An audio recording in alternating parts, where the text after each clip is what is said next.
Assalamualaikum warahmatullahi wabarakatuh. Apa kabar teman-teman? Semoga kalian sehat, bahagia, dan tetap semangat ya.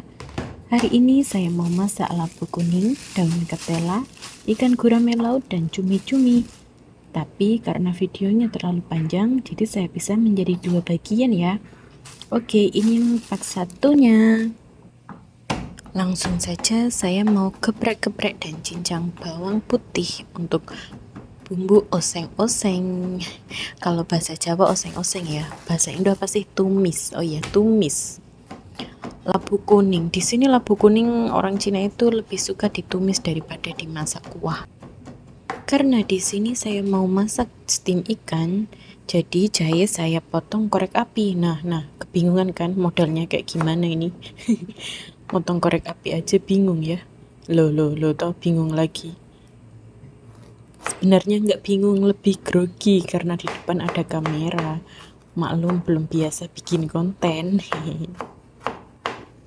Diiris terus diiris sampai selesai. Terus ini ada daun bawang, kita iris, korek api juga. Nah, kayak seperti ini caranya. Tapi di sini nggak terlalu rapi ya, karena mau dimakan sendiri. Oh iya, mau sedikit cerita. Sebenarnya nenek aku itu di sini baik banget ya. Cuma kalau sama masalah uang itu banyak komen. Yang penting enggak asin banget. Nah, ini bagian putihnya saya iris miring-miring aja ya, serong. Biar nanti kelihatan agak cantik, enggak seperti orangnya. Nah, ini ikan gurame lautnya, langsung saja kita eksekusi. Kita taburi dengan bawang putih yang sudah dicincang tadi. Kita selimuti dia menggunakan jahe yang dipotong korek api. Terus saya mau campuri dengan sedikit kedelai hitam. Kemarin nenek sebelah rumah itu ngasih nenek saya 1 botol kedelai hitam ya. Enggak utuh sih, udah kelong. Nah, ini kedelai hitamnya, terus saya kasih ini kecap asin dikit aja karena kedelai hitamnya itu saya cicipi rasanya hambar ya tadi. Biar sedikit ada asin-asinnya gitu, saya kasih kecap asin aja ya. Nah, ini kita kukus aja di tenko, nggak usah di kompor. Ini adalah tenko serbaguna orang Taiwan. Wattnya itu sekitar 600-an, saya pernah baca ya. Oke, lanjut. Di sini saya menggeprek dan mencincang bawang putih untuk menumis si tikwaye atau daun ketela. Ini daun ketelanya saya panen sendiri ya di depan rumah. Nenek itu suka nanam-nanam. Tapi sepertinya dia tidak begitu suka makan daun ketela ini. Karena setiap aku masak daun ketela, selalu dia nggak pernah makan sampai selesai ininya. Daun ketelanya ini sudah saya cuci sampai bersih ya, sampai mumut itu kelihatan. Ditumis aja terus, ditumis sampai semuanya layu, tidak ada yang dongak ke atas, pokoknya semua layu, turun ke bawah, nggak ada yang bertenaga. Ditumis terus, diaduk-aduk sampai kita capek. Jangan lupa tambahkan garam, bruk. Di sini nggak ada micin ya teman-teman, adanya penyedap rasa, tapi nggak enak, saya nggak suka. Dan untungnya saya masih ada sisa penyedap rasa dari Indo. Kalau nggak ada ini makan saya itu kurang selera ya. Tapi nenek nggak tahu kalau saya Loh, itu kenapa apinya bisa segede itu? Saya kan jadi seperti chef-chef yang handal gitu, padahal ya wong masak amatiran. Setelah penyedap rasa kita masukkan, lalu tambahkan air secukupnya saja. Air secukupnya saja ya, biar lebih empuk ini daun ketelanya. Biar si kakek dan nenek kalau makan itu mereka mudah ya. Nah, ternyata airnya masih kurang, saya tambahkan lagi. Aduk-aduk, diratakan saja, nggak usah diaduk. Biar nanti empuknya merata, lalu kita tutup. Besarkan api ya, kita tunggu sampai matang. Selang beberapa menit saya cek lagi nih, saya aduk-aduk. apakah sudah matang semua.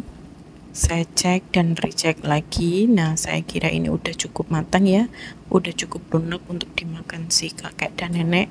Mari kita matikan api, lalu kita pindahkan ke piring yang cantik.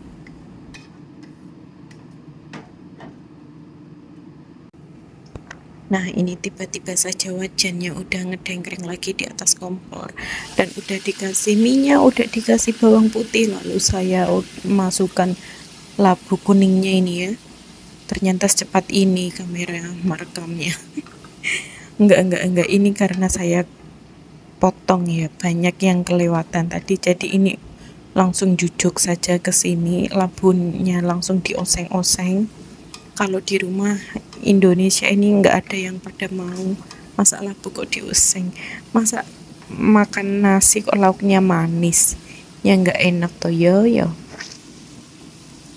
Nah, ini numisnya jangan lama-lama, jangan sampai gosong ataupun layu karena si labu ini nggak bakalan layu ya. Nah, di sini saya mau siapkan cabai buat masak si cumi-cumiku. Berapa biji ya? Ini lebih Taiwan, sangat pedas menurut saya yang tidak suka begitu pedas. Jadi ini paling 10 biji kalau nggak salah. Saya potek-potekin, saya persiapin dulu. Ini nggak ada cabai hijau ya. Cabai hijau di sini saya belum pernah lihat. Kalau ada itu harusnya cabai rawit, itu sedap sekali ya, enak. Kalau ini warnanya cantik tapi pedasnya itu nyenggerak banget. Oh ya, ini cabai itu saya nggak beli sendiri ya. Ini di rumah nenek udah ada cabai. Sebelum saya datang ke sini itu ternyata anak-anak nenek itu semua pada suka makan pedas. Jadi nenek inisiatif nanam cabai itu, ditaruh di lantai 3 tempat tanam menanam itu ya. Dan setelah panen, si nenek itu memasukkannya ke dalam freezer. Dan ternyata sampai sekarang saya kesini itu masih bagus semua. Jadi bisa dicoba ya. Yang punya kulkas nanti di rumah, tahan beberapa bulan. Nah, ini saya cek lagi sepertinya udah matang ya. Langsung kita pindah aja nanti ke mana, ke piring yang cantik lagi, biarpun masakannya nggak enak ataupun jelek, kalau piringnya cantik itu kelihatan indah. Nah, ini saya colokin apa ini, blender ya.